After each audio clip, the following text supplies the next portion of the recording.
Does this painting affect you? Why? Why is this more powerful than a painting with human subjects? I see this painting regularly, and I can assure you it usually has others with me looking up at it, usually silently, in contemplation. It is easily one of the National Gallery of Victoria's most popular paintings, despite not representing any major art movement or from the hand of a well renowned artist. But it draws people in. Why? In 1878, August Schenck took out his 1.5 by 2.5 metre canvas and painted this scene. He was already recognised for his paintings of landscapes and animals, and although he enjoyed success and exhibited at the Paris Salon, he was also considered as being a bit too sentimental, working a bit too hard to appeal to our emotions, a bit too hallmark, we might say today.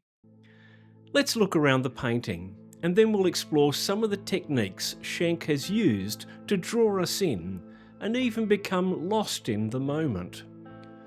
A mother sheep, or ewe as the pros would say, stands on the snow, one of her front legs protectively over her dead lamb. Around her a great number of crows have assembled, and many more are being attracted to the drama on the ground. Those that have already arrived are patiently waiting. No need to risk the hooves of the ewe when the meal isn't going anywhere. But it's winter, and the sources of food are not as plentiful, so one crow, more bold than the others, has already begun his approach. Being first will give him the richest pickings. This is the moment the ewe cries out, her breath turning to vapour in the cold air. The moment when the realisation of the death of her lamb crystallises. The moment she can no longer pretend she doesn't know what's coming next.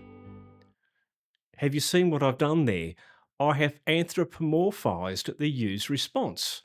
I have placed my human feelings onto the sheep, imagining how I would feel, and deciding that is how the ewe is feeling too. This is exactly Schenck's intention. By naming his painting Anguish, he has already told us his intention. He is asking us to imagine this moment. And we can, even if we have no understanding of how a sheep really thinks. We see that most animals look after their young, and we turn that into the emotions we would have. We describe as love the bond between a mother and offspring. We describe as loss the way the sheep feels when the lamb has died. We describe as anguish the moment when she fully accepts that death has come. And now the crows, the grim undertakers of the animal world, are soon to set about their job. Now I have anthropomorphised the crows. If you have too, you probably don't see them as just being crows. You see them as somehow evil, their blackness showing their darkness inside, their sharp beaks and beady eyes relentlessly closing in on their prey. A murder of crows, we think to ourselves, the word seeming more apt in this moment than we have thought before. But we have to remind ourselves that the crows aren't evil, they are simply being crows.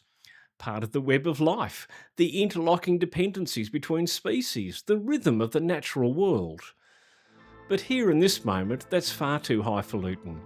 This is the moment when the child is gone, when there is nothing that can be done except to cry out against the loss, to fend off whatever is pressing to come next.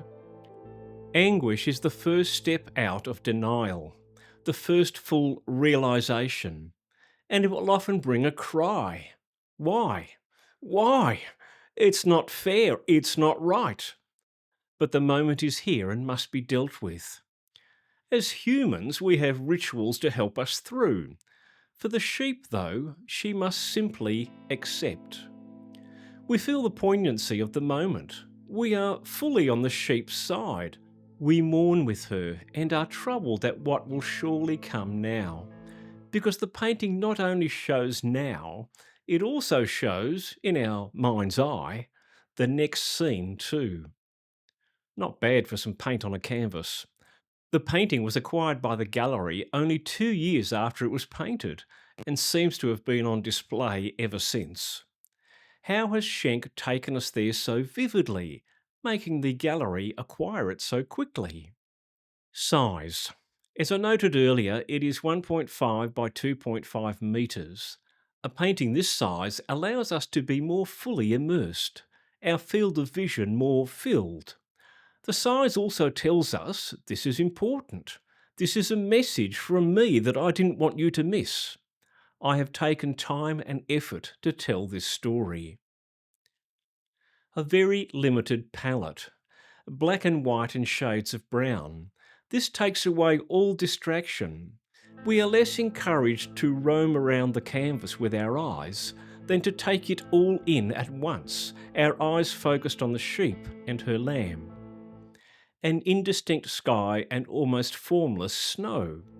All of this brings into sharper focus the protagonist, the you, and the antagonists, the dark crows, both on the ground and arriving against the sky.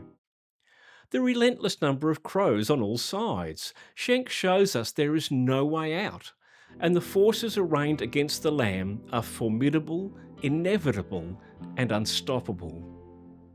Finally, the breath. If it was warm, we wouldn't even see the breath. Schenck has chosen winter to heighten the tension of the precariousness of life, but also because it is only in winter that the cry of the sheep could physically manifest within the air. It is something you rarely see in a painting, and it becomes the final resting place of our eyes, the moment when the anguish becomes real for us too. August Schenck, Anguish.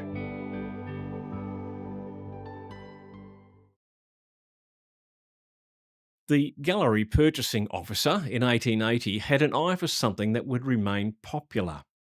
The NGV is great, and I feel fortunate to be able to pop down to the city anytime and look through the permanent collection for free. And while it has many artworks that are considered to be more important, this one ranks, I think, among those most loved. You will have noticed that I'm now posting once a week. By subscribing, you won't miss any, in case that's important to you. And if you have a comment, please make it. And if you liked it, press like. It all helps, so I'm told. I fixed my camera a couple of videos back, got one that properly focuses on my face. However, I'm not used to seeing my face in perfect 4K focus, so it's not all upside. In that process of setting that up, I introduced a loss of sound quality for at least one video. A long story, but I think I have that fixed now too. So I hope the overall experience is now maintained. Anyway, see you next time on Art Meets Geoff.